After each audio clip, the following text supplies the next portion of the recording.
This is St. Anthony Padua Retread. Today I wanted to talk a little bit about the Eastern Rite churches.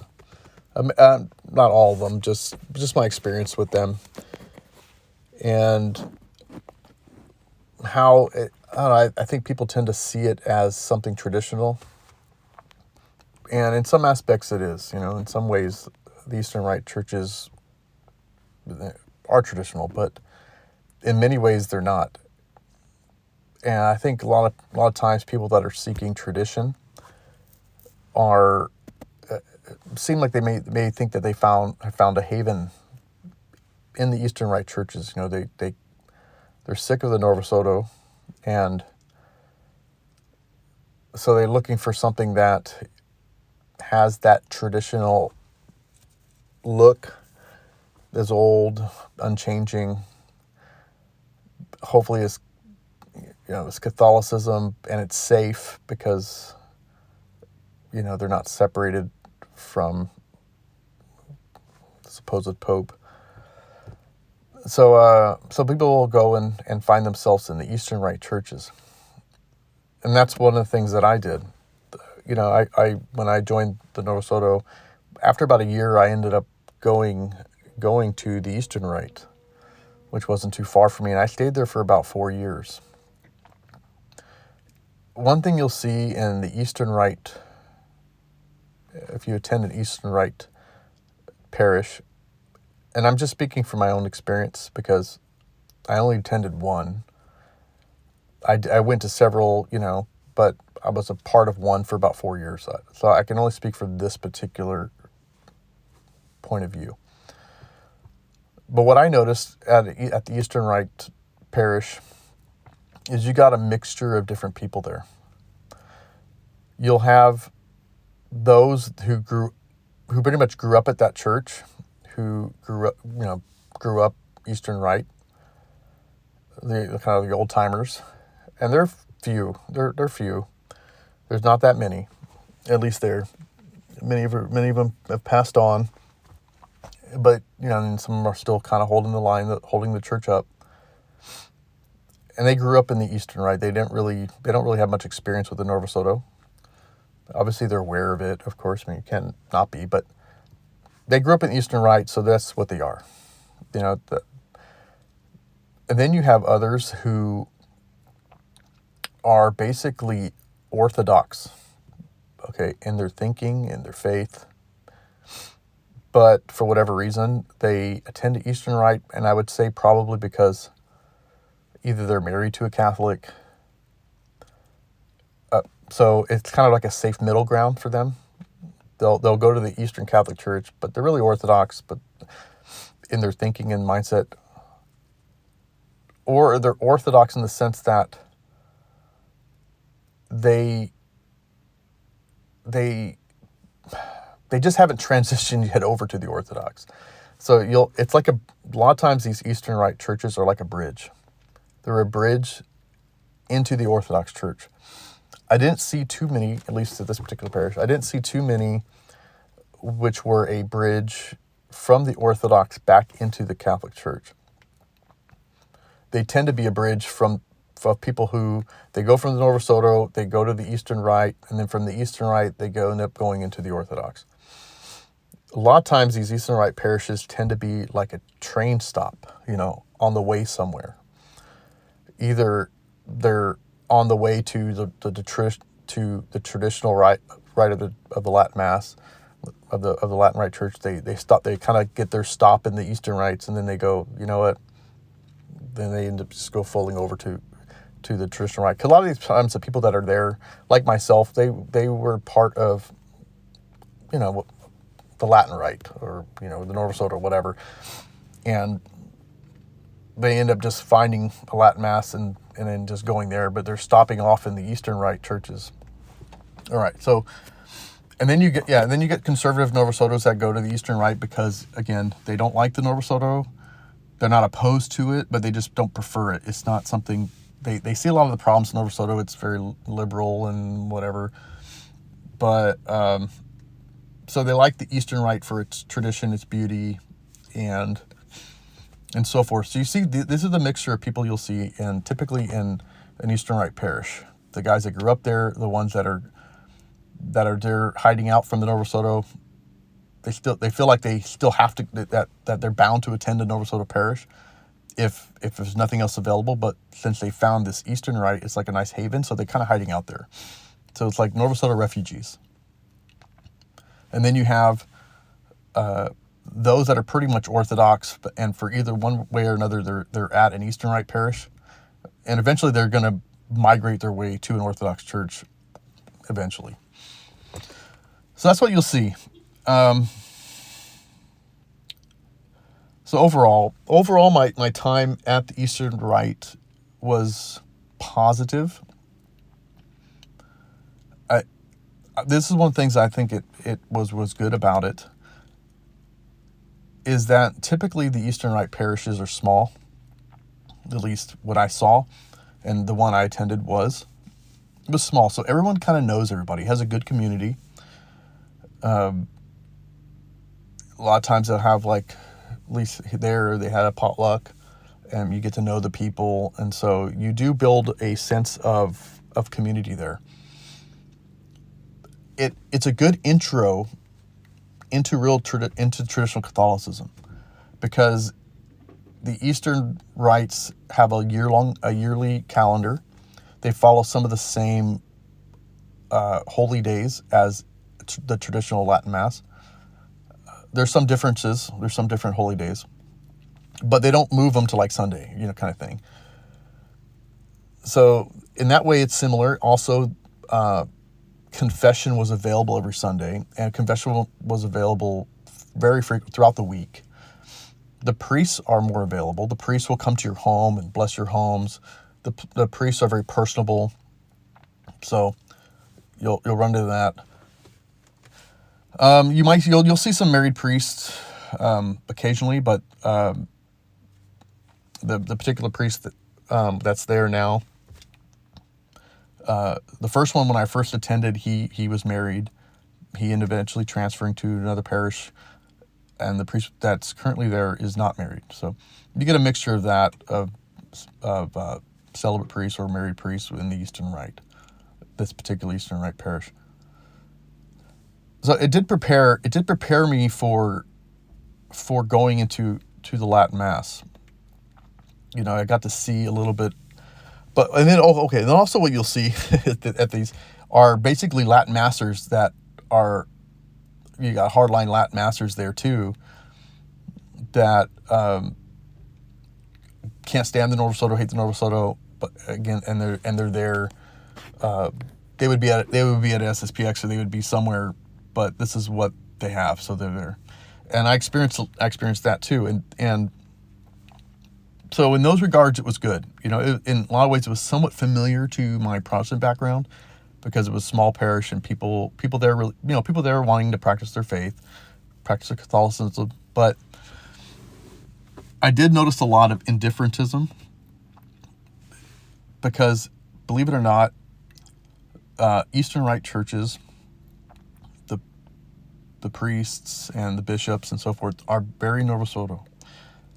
Even though they do offer more confessions, even though the liturgy is more reverent, and they follow the liturgy that's assigned to them, So, but their mentality and their way of thinking is very Novus Ordo, especially in regards to the Orthodox. And this is the one thing I really noticed, is they tend to view the Orthodox as no different than what they are. They say they're our brothers, right? We have the same faith. They'll say this: we'll have the same faith, we have the same sacraments, and we're basically the same. And in fact, the Orthodox are free to come over and receive the Eucharist there with no issues. I remember hearing a priest that was visiting. This wasn't something that the normal priest would say, but I remember a visiting priest mentioned, and I was kind of surprised by this, but he said, when he was about to hand out the Eucharist, or give it out, he said, if anybody who is Catholic or Orthodox in the state of grace is free to receive. And I thought I was kind of surprised by such a comment. But you get to see the kind of ecumenical mentality among the Eastern Rites.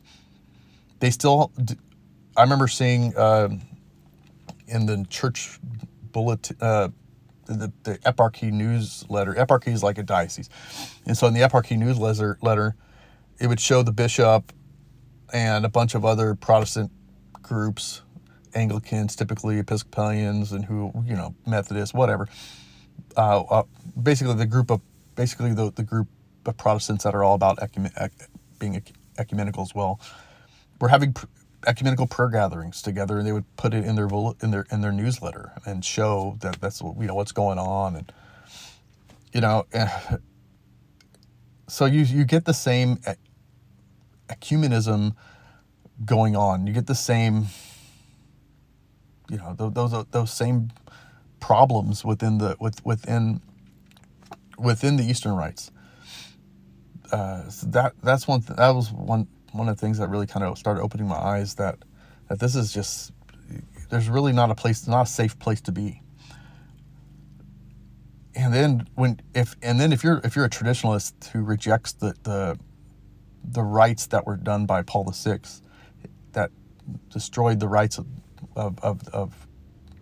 the bishop and the priesthood, and you think, okay, I'm going to go to the Eastern Rite Church because at least their Episcopal rights and priests were not changed. Well, here's one of the problems with that.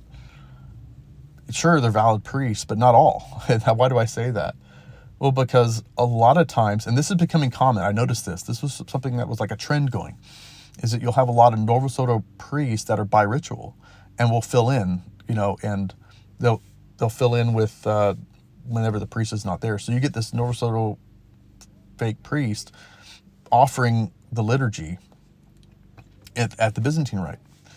He like the local Novus Ordo down the street. Like, so the priest with the Byzantine Church happens to be friends with some of the local Novus Ordo priests, and they begin to then the Novus Ordo guy's like, hey, I like this, and he wants to learn the liturgy, and so he becomes approved to be bi-ritual, and he'll help fill in the Byzantine Church, and so now you got these Novus Ordo priests that are filling in. So you're getting this Novus Ordo person filling in there. And a lot of times too, and I saw this, there were several, I think there were several, for certain, at least one, within the eparchy that was a Novus Ordo priest who changed his rite to become a Byzantine priest, operating in the Byzantine eparchy. So just keep that, that's something to keep in mind if you think you're going to escape all the heresy and the nonsense that's going on within the Novus Ordo, that you go to a Byzantine church and they're untainted by it. That's not true. They are tainted by it. All right, they just are. So yeah, that was just, there's a lot that can be said. They may speak the thing Protestants is wrong, whatever, but they certainly won't say that about the Orthodox. They won't say that they don't have the faith. They will say they have the faith. They have the same faith. They have the same sacraments. I remember when I started attending SSPX chapels, when I first left the Byzantine church. I remember I stopped by there for Mass one day after I hadn't been there for a while, and the priest approached me. And it's cordial, and said, I haven't seen you in a while, and so forth. And he said, well, where you been going? And I said, well, I've been going to this SSPX chapel. And he's like, well, they're in schism, you can't go there. Okay. I said, well, what about, but you wouldn't, I said, but you wouldn't say that about the Orthodox. You don't even talk that way about it. In fact, I see you have Orthodox materials in your bookstore. They have Orthodox materials in their bookstore. I remember the same priest was talking about having a conference, and he was going to invite an Orthodox nun to want to speak about some things. And I'm like, no, maybe we should have a Catholic.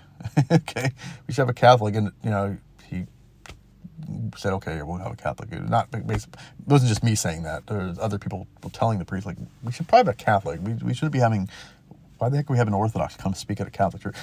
This is the kind of things that's going on there. You got Orthodox materials there because they want to teach, their tradition, Eastern tradition, right? So they're scared of anything Latin, right? So that's how they talk too. They talk like, oh, we're just Orthodox in communion with Rome right now. We're Orthodox in communion with Rome. Oh, that's how Rome views it. But we view things. We take it a little. We view it a little bit different. I've heard Melkite priests speak against Vatican I, saying they gave the Pope too much authority. And they were wrong at Vatican I. Melkites, in union with one of the Eastern Rite churches, speaking this manner. And so I broached that. I showed just trying to explain the hypocrisy of what's going on here. So you're coming at me going at a SSPX church, which believes the Catholic faith, but you would probably say you would have less problem probably if I was going to an Orthodox. And he said, well, the Orthodox have the same sacraments. I was like, yeah, but they don't have the faith, Father. That's the problem. Okay, and if they don't have the faith, they're schismatic and all this.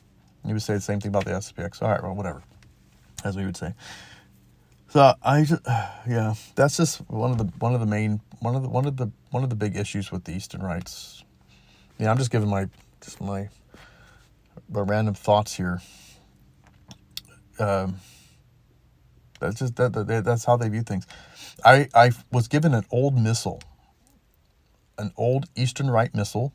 It was a Ukrainian Rite missal that was thoroughly traditionally Catholic. Now, I remember we showed this missal to the priest that was there, and he was like, "Oh, that's just old school," and that was when Latinization was coming in. They're trying to impose their Latinizing on to the Eastern Rites. So, but it was thoroughly traditionally Catholic. I mean, the fact that they had a missal. Okay, a missal in the Eastern Rites is like, oh, that's Latin. That's Latinizing. We don't have missals. So it's hard. You're hard to find it. You're not going to find an Eastern Rite missal. Like, oh, that's Latinizing. The Rosary. Oh, that's Latinizing. It's like, the things that it's just, that's the issues. Just be aware of that. If you're going to go to an Eastern Rite church, you're going to fall. You're going to come up against ecumenism. You're going to have women lectors. Okay, you're going to have that. They're going to go up there and read or sing the epistle or whatever. You're going to have all these things that you won't have Eucharistic ministers, at least not while I was there, and I don't think you'll have that. But I mean, they are not necessarily a bastard tradition. There were certain things that were traditional about them, at least this particular parish, and I only think that because when it was started by very strongly traditional Catholics. They got a priest up here, and he was traditional. He was very traditional, and it was like it was a haven. But then over time, it became very Novus Ordo in just mentality. Okay, so now it's pretty much Novus Ordo with the traditional rite, But I remember even some of the older parishioners would tell me that a lot of things even has changed since they were there. Like the translation has changed to be more inclusive, so they use more inclusive type language even in their own translations when they read when they chant the epistle, mass, or even the gospel they chant is very inclusive. So yeah, it's Novus Ordo. It's their bishops are ecumenists. It's just not what people might think. Not everybody.